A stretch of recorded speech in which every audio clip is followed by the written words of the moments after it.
Halo YouTube, selamat datang di Vlog Om Mobi. Kesempatan luar biasa, ketemu dengan orang luar biasa, berbagi pengalaman yang luar biasa untuk Anda semua. Ya. Ini adalah Pak Lili. Ya. Assalamualaikum warahmatullahi wabarakatuh. Waalaikumsalam warahmatullahi wabarakatuh. Terima kasih Pak Lili. Sama-sama. Diundang ke sini, datang Pak Lili ini dari Jambi. Jambi. Merangin Jambi. Ya, tapi naik mobil, nggak naik motor ya? Naik mobil. Nah, untuk yang belum tahu, kenapa Pak Lili kita undang di sini, karena dia itu punya pengalaman yang sangat amat luar biasa, yaitu naik motor ke Tanah Suci.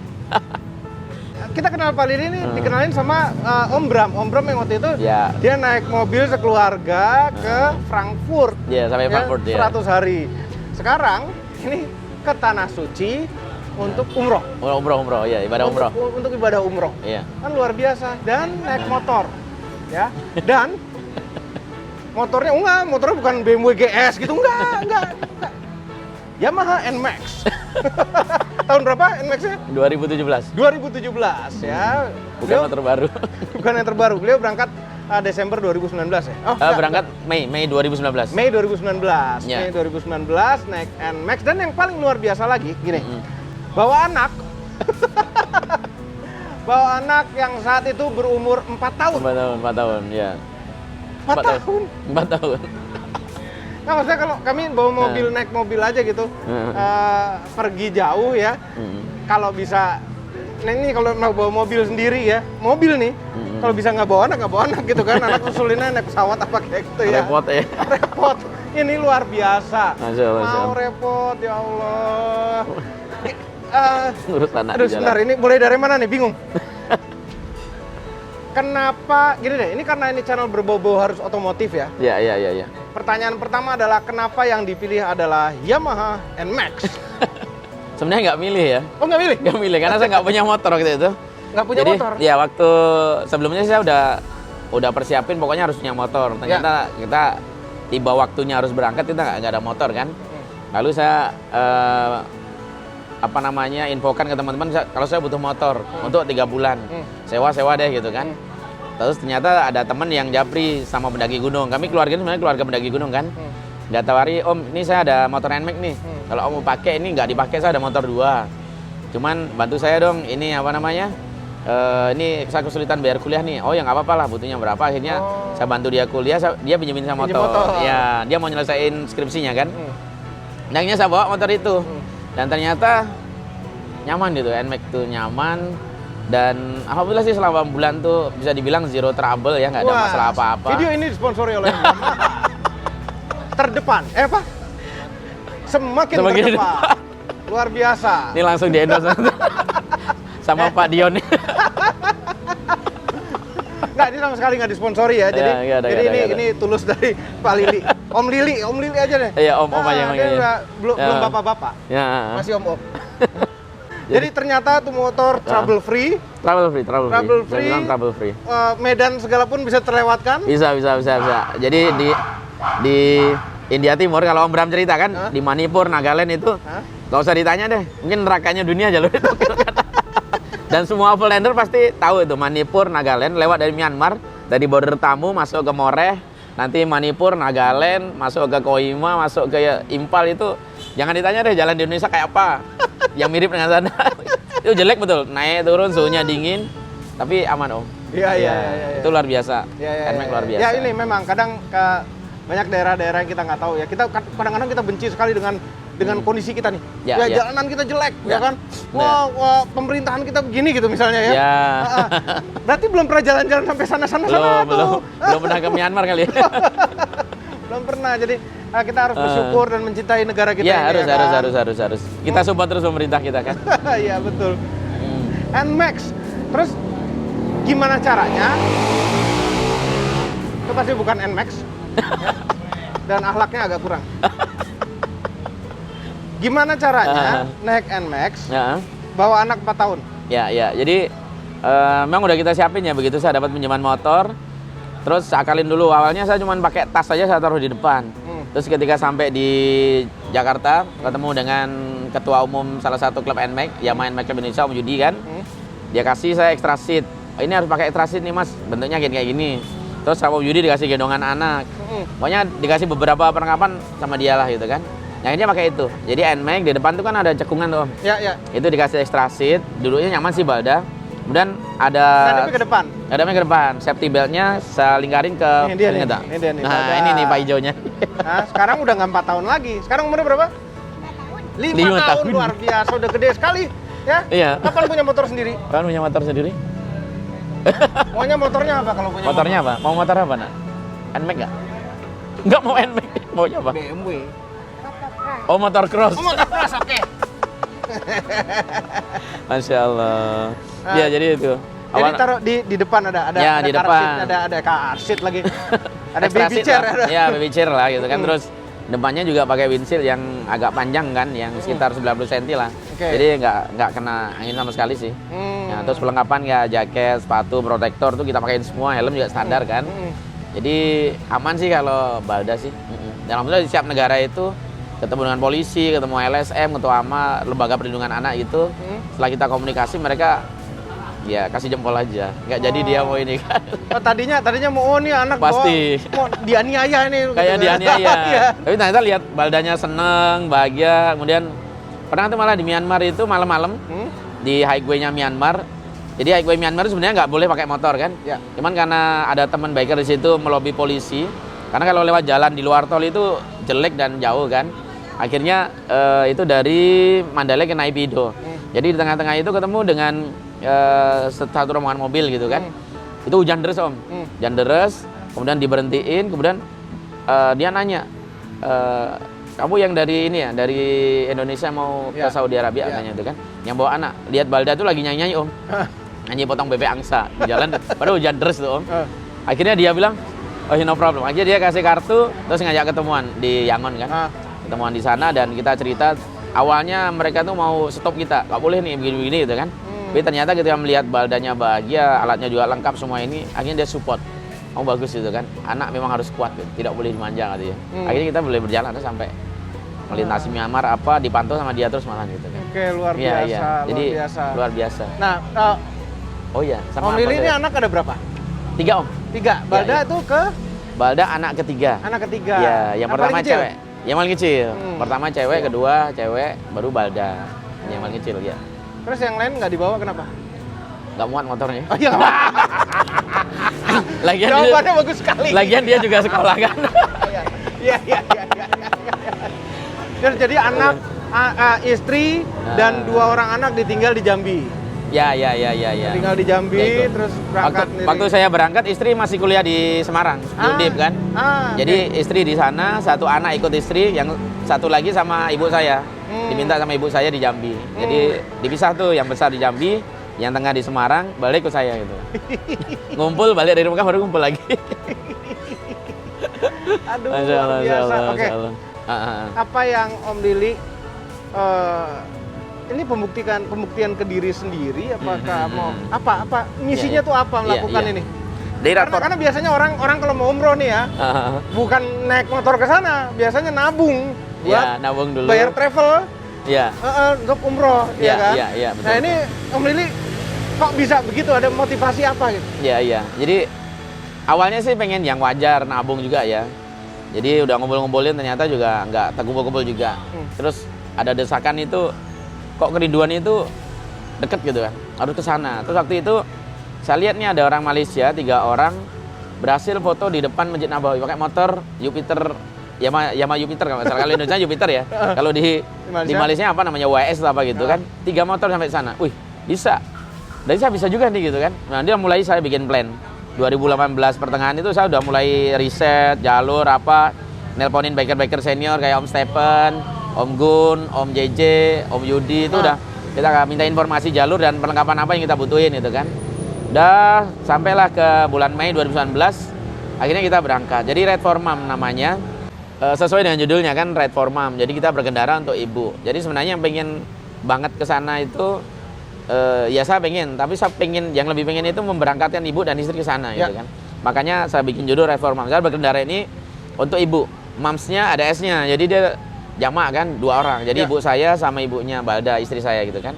Dari situ Kemudian muncullah ide, pokoknya saya harus ke sana, ketemu dengan Raja Salman, kemudian minta undangan haji dengan dia. Jadi Red for Mom ini sebenarnya adalah bentuk dedikasi tertinggi saya kepada dua orang wanita tercinta saya, Om. Ibu yang sudah melahirkan saya dan istri yang sudah melahirkan Balda dan sudah memberikan kebahagiaan bagi saya. Bagaimanapun susahnya, dua inilah yang menjadi energi sepanjang jalan. Jadi kita capek apa, nggak saya harus selesai nih. Bahkan Balda pun juga sudah terplot di dalam pikirannya itu, Bi, kita harus sampai Mekah supaya ibu, Umi sama Mbah itu naik haji gitu. Jadi kalau Balda pulang aja ya dijemput Umi, enggak, Balda mau ke Mekah biar Umi sama Mbah naik haji. Itulah sepanjang jalan Om disampaikan, Mbah, itu yang juga menjadi motivasi bagi saya. Jadi intinya Red for Mom adalah bentuk dedikasi tertinggi saya untuk kedua orang tercinta itu. Karena kalau mau mengajikan ibu reguler, nunggunya lama. Ibu saya umurnya udah 60-an, nggak tahu dapat atau enggak. Oh iya, katanya mengumpulkan 1000 pesan cinta itu. 1000 pesan cinta itu apa tuh? Iya. Jadi itu tadi Red for Mom ini misinya adalah mengumpulkan 1000 pesan cinta sebagai produk dari perjalanan Red for Mom. Jadi pesan cinta itu adalah tulisan orang-orang yang saya temui sepanjang jalan menulis di buku saya, buku Red for Mom. Nanti bukunya bisa dilihat ya di buku Red for Mom itu. Oh, ini bukunya nih. Iya. Ada 4 buku. 5 buku. Ini tulisan hasil semua nih. Ini misalnya ini ada dari Thailand. Nih dari dengan Thailand. Bahasa Thailand. Dengan bahasa Thailand. Ini ada bahasa Malaysia. Di sini bisa dilihat kan dari mana ya. Terus misalnya mana nih? Wah, ini juga di Thailand juga, Bangkok. Ini buku yang waktu melintasi Thailand ya. Nah, nanti ada juga yang Myanmar. Nah, sini tulisannya orang India nih pakai bahasa Inggris. India Timur, kan India Timur lebih banyak bahasa Inggris ya kan. Nah, ini dari Siliguri, ini di India Tengah nih. Jadi memang sampai 5 buku. Ya, sampai 5 buku ini. Nah, buku ini nanti akan kita jilid menjadi 2 buku. Saya sih cita-citanya nanti yang terakhir nulis ini Pak Jokowi sama Ibu Iriana, Presiden Indonesia.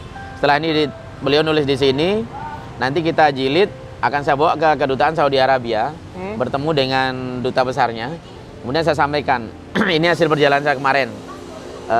Mohon kepada Raja Salman melalui duta besar untuk bisa memberikan mujamalat haji atau undangan haji khusus bagi kami, minimal untuk ibu sama istri lah. Ya syukur-syukur kami sekeluarga, gitu kan.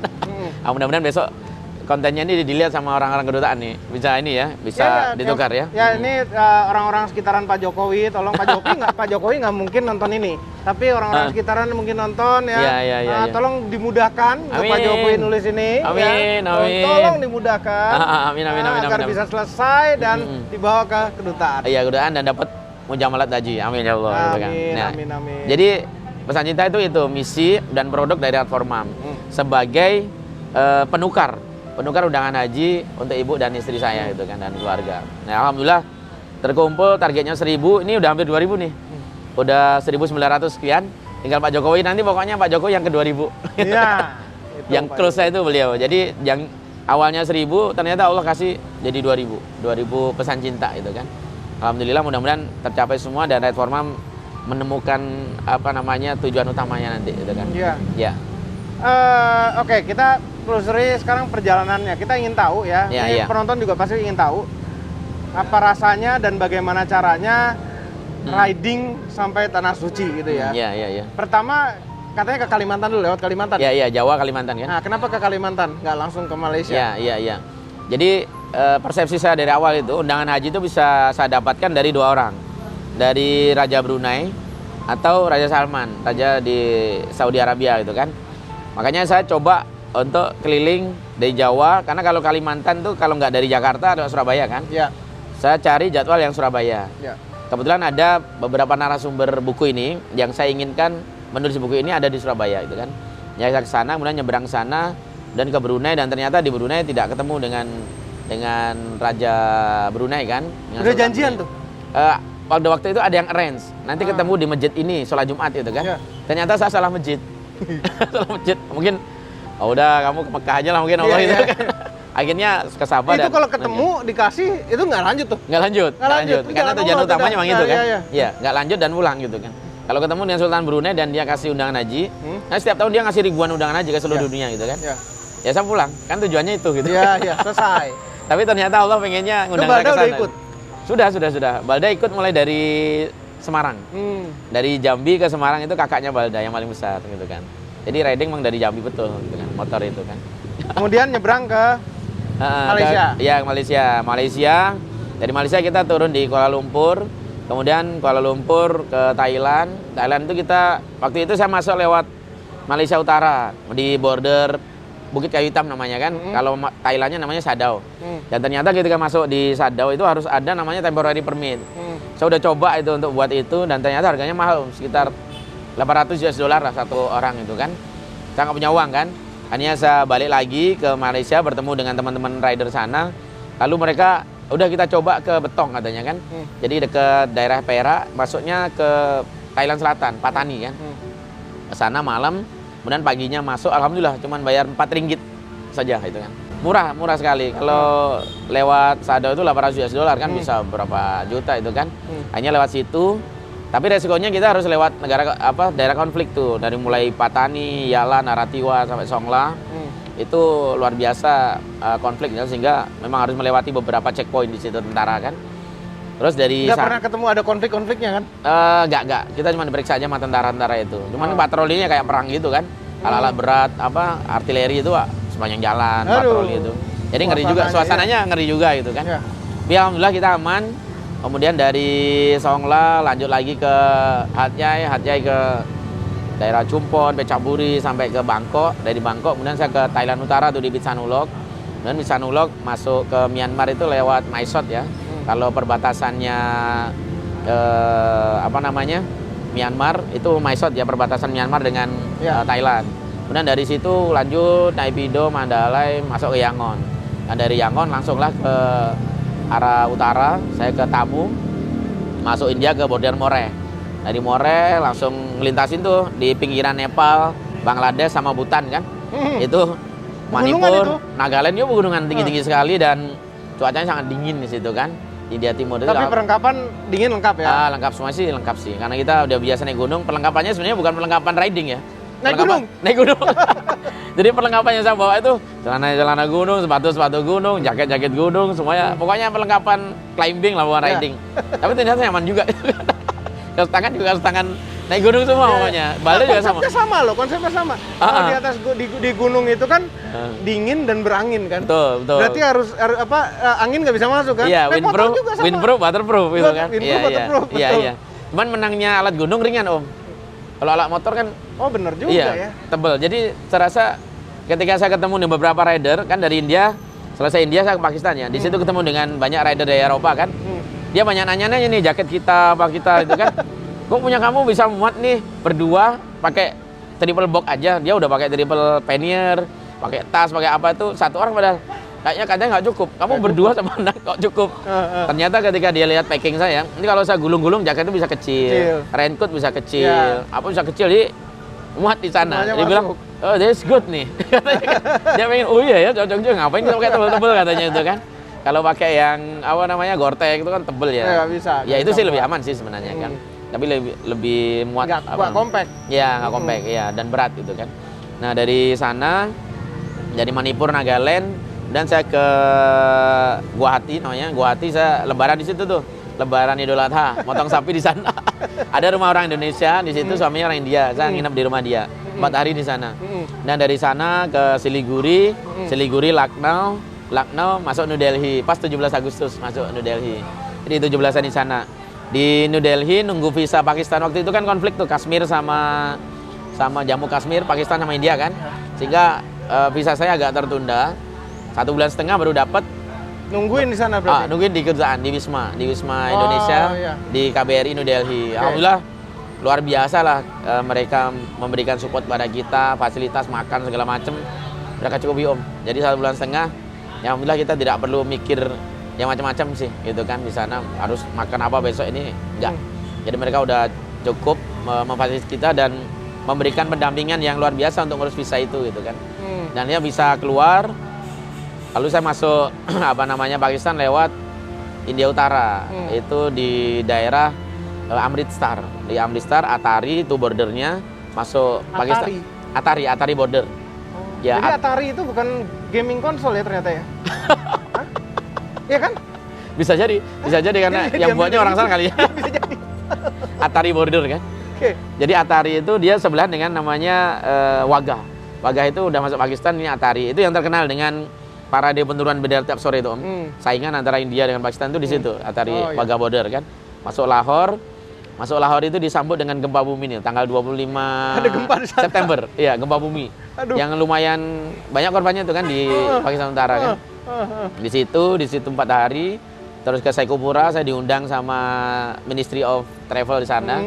Kan ada World Tourism Day tanggal 29 September ya, diundang ke situ.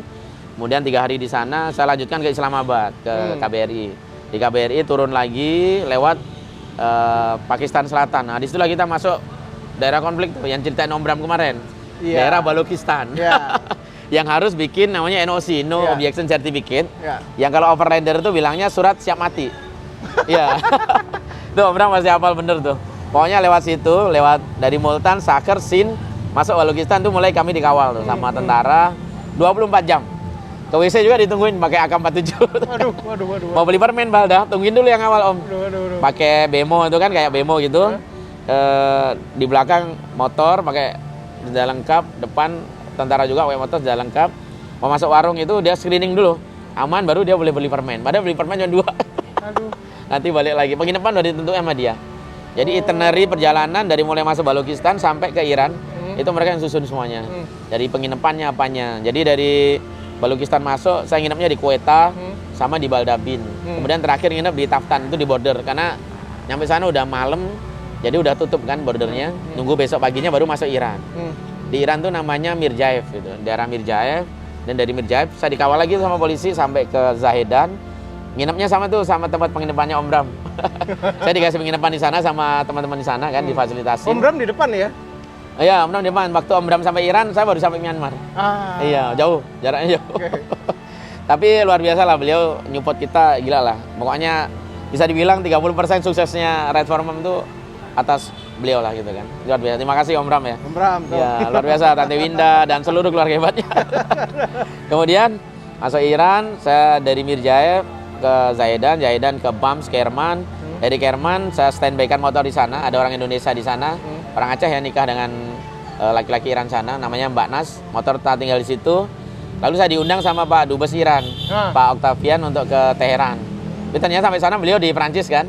Jadi saya disambut oleh ya staf dan semuanya di sana disambut sangat baik sekali.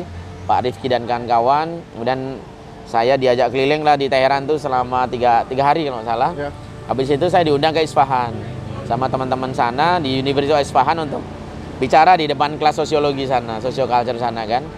Kemudian balik lagi Kerman, ambil motor, terus jalan lagi ke Bandar Abbas. Dari Bandar Abbas langsung nyebrang ke Dubai. Nyebrangi Teluk Persia Om.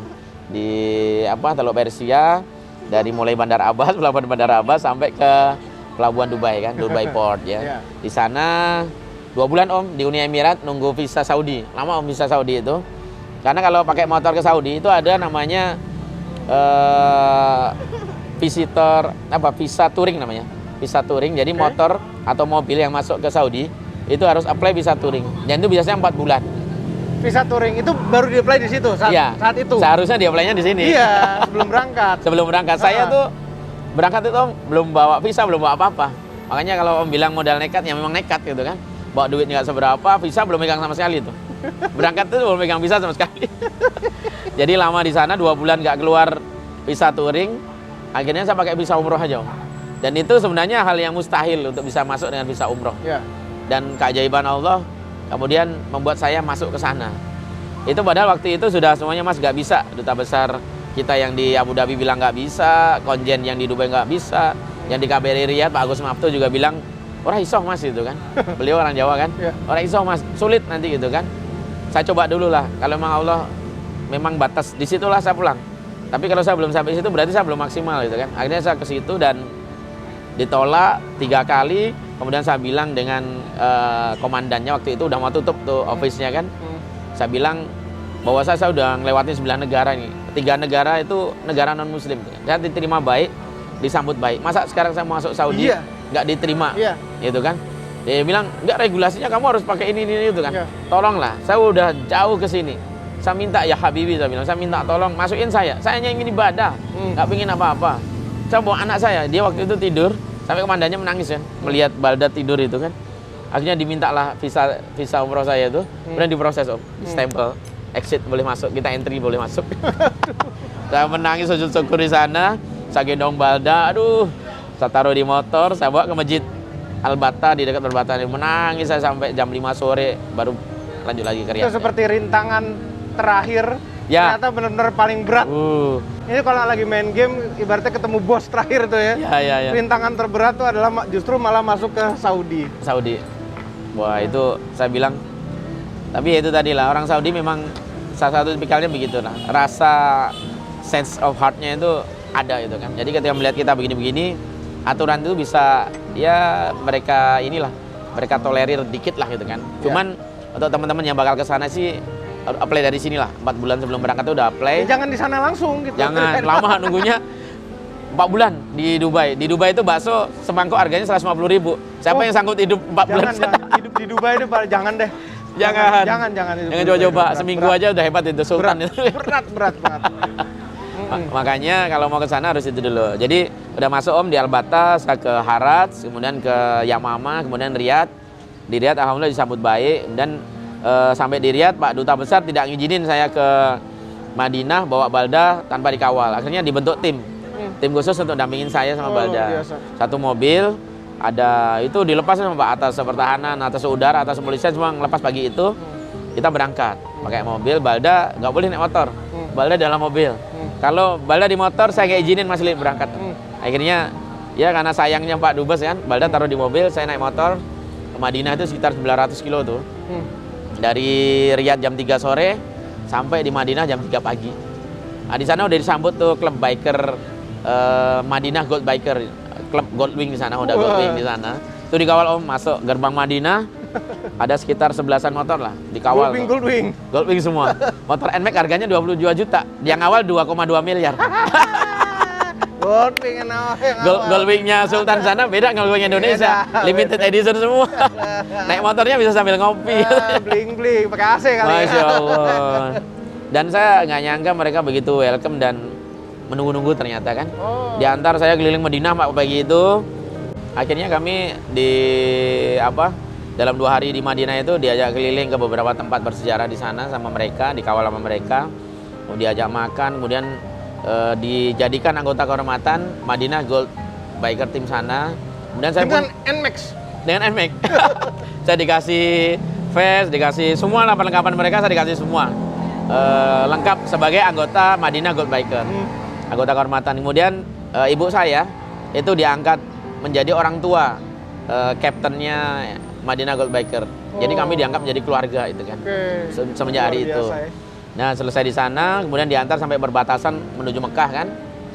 Sampai Mekah juga sama, saya nggak nyangka. Padahal sebelumnya nggak ada komunikasi gitu kan.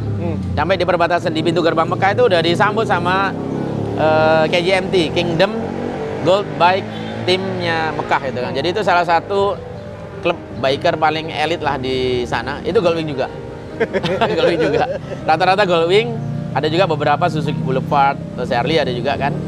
Jadi mereka kawal sampai ke penginapan, kemudian diajak jalan-jalan ke beberapa tempat yang sebenarnya itu tidak boleh sembarangan orang masuk gitu kan. Tapi karena akses mereka bagus, diajak. Bahkan kami juga diajak pengambilan video promosi untuk salah satu lembaga pengelola haji dan umroh sana, Hadiah, Al-Hadiah, ngambil video khusus keliling ke daerah-daerah yang mungkin jarang orang masuk ke sana gitu kan. Alhamdulillah kita dapat kesempatan itu, dan diangkat keluarga juga sama Kapten Adenan namanya, salah satu biker sana. Bahkan waktu pulang itu sampai dia ngantar sampai Jakarta. Itu luar biasa, salah satu berkah juga. Dan perjalanan selesai, kita sudah umroh, saya umroh, Balda umroh. Ibu sama istri waktu di Dubai itu ada beberapa komunitas muslim memberi hadiah sama Balda. Jadi waktu di Dubai itu Balda kan dapat penghargaan dari CEO Emirates Festival Traveler yang setiap Desember, 19 Desember mereka adakan kan. Itu ngundang seluruh traveler sedunia. Dan di situ Balda dinobatkan sebagai the most youngest traveler yang pernah datang ke Dubai pakai motor. Selama ini belum pernah itu kan, 4 tahun itu kan. Dikasih itu, dan kemudian teman-teman Indonesia juga memberikan hadiah berupa mempertemukan Balda di Tanah Suci. Nah, ini mau nangis nih kalau Nah, jadi dikasih hadiah itu, istri sama ibu didatangkanlah ke Madinah dan menunggu kedatangan kami. Dan saya sama Balda waktu di Madinah itu bukan hanya MGB yang nyambut, tapi juga istri sama ibu. Wah, itu kejadian yang luar biasa. Mission accomplished. Mission accomplished.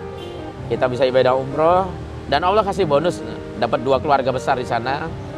Kemudian waktu di Mekah itu Ilin mudik itu ke Jeddah, dari Jeddah balik ke Mekah untuk beberapa TV kemudian ngundang kita kan untuk live, kemudian talk show dan sebagainya.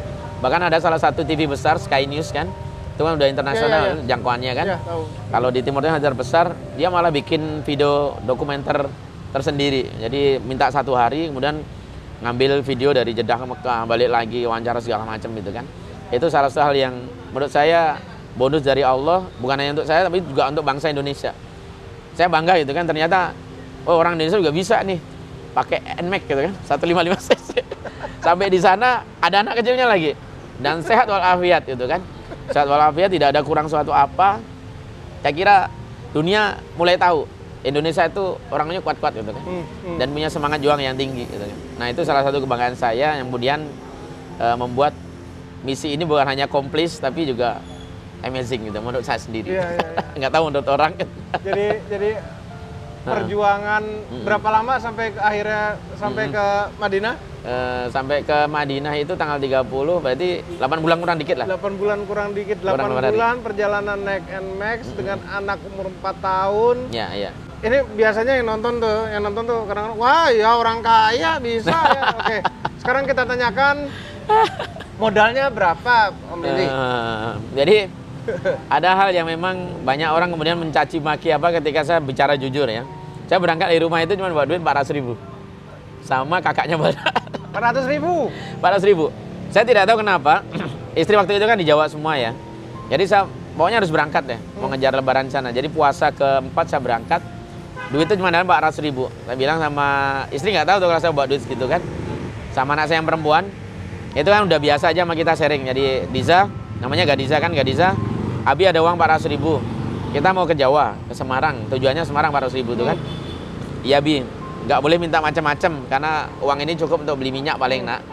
Makan ya cuman sahur sama buka puasa. Ya, itu kan. pas puasa. Nggak ada jajan-jajan yang lain. Ya alhamdulillah sih sepanjang jalan itu makan, sahur, buka itu asal ke masjid tuh ada lah gitu kan. Ya, nanti dapat takjil, kita simpan sebagian untuk sahur. Jadi makan hampir jarang ngeluarin duit lah kita waktu itu kan.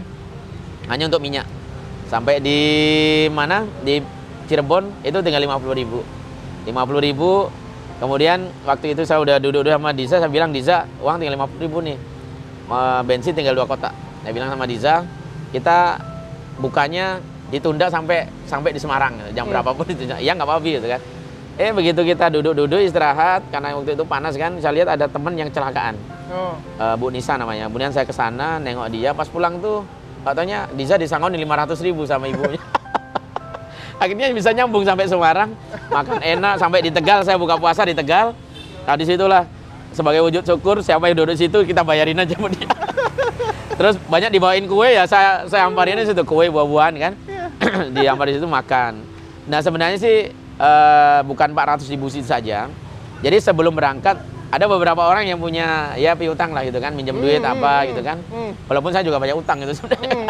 Saya bilang sama mereka, saya mau pergi jauh nih, tolong nanti tanggal sekian, tolong dong adain duitnya, adain duitnya. Jadi udah saya jadwal nih sampai di sini nanti uangnya ini sekian, uangnya sekian. Tapi ternyata ya realisasinya nggak sampai 10% gitu. Akhirnya bersandar kepada keajaiban. 400.000 itu ya sampailah ke Mekah dengan bantuan banyak orang lah. Itu kan ada yang teman-teman mau ngasih jajan Balda, ada teman yang sudah punya jabatan kemudian minta nomor rekening dikirimin. Kemudian di setiap kedutaan juga mereka kasih uang juga. Terus ketika kita tinggal lama itu ya kadang kita bantu-bantu ngajar ngaji apa gitu. Ternyata pas mau ninggalin kedutaan disangonin gitu kan. Kemudian di Dubai juga sama Om. Itu ngajar ngaji, kadang bantu ngajar TPA atau apa gitu kan. Dan ternyata pas pulangnya itu Pak Dubes ngasih, sebenarnya bukan sangu ini mah biaya hidup lama. Banyak aslinya itu kan. Itu luar biasa dan alhamdulillah sih bukan hanya selesai perjalanan, bahkan kita juga bisa menyelesaikan beberapa urusan, bahkan sepanjang jalan tuh dari rezeki itu bisa kita sisihin untuk bantu istri nyelesain kuliah juga itu kan. Pokoknya Allah, Tuhan itu luar biasa ketika kita punya niat yang kuat dan jalan yang lurus ya Allah gitu. Kalau Allah udah bilang iya ya nyampe. Nyampe. Ya kan? Nyampe. Betul. Kita tuh manusia kita usaha maksimal. Ya. Ada tembok tembus. Ya. Tembus. Nggak ada hidup itu nggak mudah ya. Ya Betul. Ya ini apa namanya, kita juga udah nggak muda lagi, kita pengalaman hidup kita udah cukup panjang. Bahkan dia ini orang yang dia ini pernah jadi anggota dewan. Ya. Pernah jadi anggota dewan. 2 periode ya. 2 periode di Bangko. Bangko Merangin Jambi ya. Jambi ya. Luar biasa. Cuman tapi kurang beruntung ya. Duitnya nggak banyak. loh, itu jalan Allah juga. Iya. Jalan Allah juga. Kalau misalnya waktu itu dikasih rezeki banyak, dikasih apa banyak, itu mungkin belum tentu baik buat Pak Lili. Betul. Dan Pak Lili belum tentu menjalankan perjalanan yang luar hebat biasa ini gitu loh. Gak mungkin kumpul 5 buku ini ya Om ya. 5 buku ini. Masya Allah. Itu. Betul. Itu aduh. Ya semuanya Allah sih, rencana Allah ya. Saya yakin itu. Semuanya Allah, tapi ya itu, ingat ya, ini kita belajar, kita semua belajar. Kita harus usaha. Ini kami nggak bicara, oh gimana caranya umroh, gimana caranya ke tanah suci, ya pakai motor atau pakai mobil atau pakai cara lain gitu. Kami bicara hidup. Ya. Ini ada contohnya. Kalau kita punya tujuan hidup, kita punya cita-cita ke sana yang mulia, yang bagus, yang baik. Ya. Itu kalau Allah bilang ya, kita berangkat. Betul. Kekuatan itulah yang kemudian sangat membekas di hati saya gitu kan. Kalau selama ini mungkin kita mendengar Tuhan itu abstrak kan. Ya. Tapi ketika berjalan ini saya betul-betul seperti berjalan sama Allah gitu. Saya nggak ada rasa takut, misalnya lewat taman nasional, lewat daerah konflik itu khawatir ada, tapi belum sampai ke titik takut. Karena saya merasa ada Allah kok. Insya Allah lah. Niat saya baik, apapun takdirnya pasti baik. Walaupun takdirnya itu mati gitu kan. Jadi nggak ada takut mati enggak. Saya yakin kalau niat saya baik untuk ibu, tujuan yang mulia, mati pun saya nanti mulia gitu kan. Tapi alhamdulillah sih jangankan mati, lecet-lecet aja enggak gitu kan. Alhamdulillah. Nggak ada yang ganggu sepanjang jalan itu enggak. Padahal daerah-daerah rawan kan kayak Siliguri, di India tuh, di sepanjang India Timur, Taman Nasional, masih banyak tuh gambar-gambar harimau. Attention, gambarnya harimau. Attention, gambarnya gajah. Lewat gak ya? Kan sering di India nengok gajah-gajah ngamuk itu kan. Harimau masuk-masuk pemukiman. Nah itu di daerah India Tengah tuh. West Bengal namanya kan. Nah itu kita lewatin Om. Kadang malam Om lewatin itu kan. Tapi ya kita udah, kalau memang ajalnya mau di mulut harimau ya mau gimana lagi. Tapi doa saya tetap ya Allah selamatin Balda. Gitu aja.